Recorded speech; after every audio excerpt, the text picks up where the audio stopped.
In the time that I'm going to be talking to you, 8 people worldwide will commit suicide.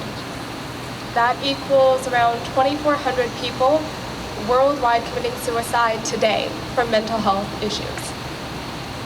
And then if you do the math, that's about a little under 1 million people per year worldwide. Now, I don't know about you guys, but I think that's 1 million people too many. Now, I know what you're saying. So what? It's global, it's a crisis, but how does it affect me? Well, let's look at the numbers a little bit closer to home. In North America, mental illness affects 1 in 4 people.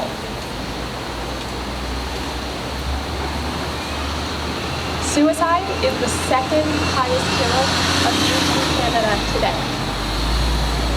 And then the statistic that is the biggest shocker to me, only 50% of people with a mental illness receive treatment for it. 50%.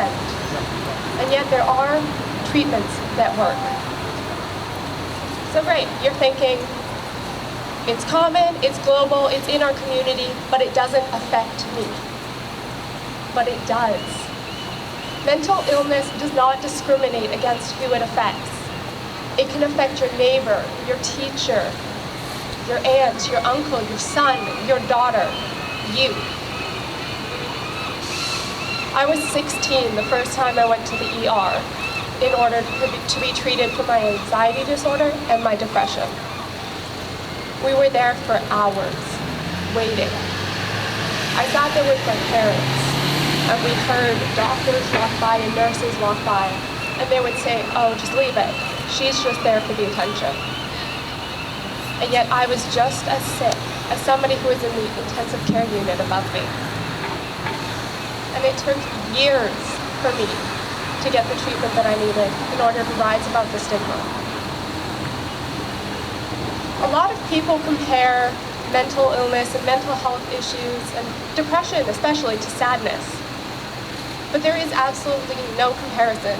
The way I compare it is like tomatoes to strawberries. Yes, they're both red. Yes, technically they're both fruits, but you would not put both of them in a fruit salad. Depression is like having this ball and chain on your foot dragging you deeper and deeper and deeper into the water. And there's this wall above you and you're trying to break it, but it is this wall of stigma and discrimination. And they tell you, no, you can't break it, you can't talk about it. You go to your school counselor to try and talk about it and they say, don't tell your friends. Don't tell anybody. Well, I am saying it is time that we break through this stigma, and it is time that we do talk about it. Because in the time that I talked to you, 8 people worldwide just died from mental health. Thank you.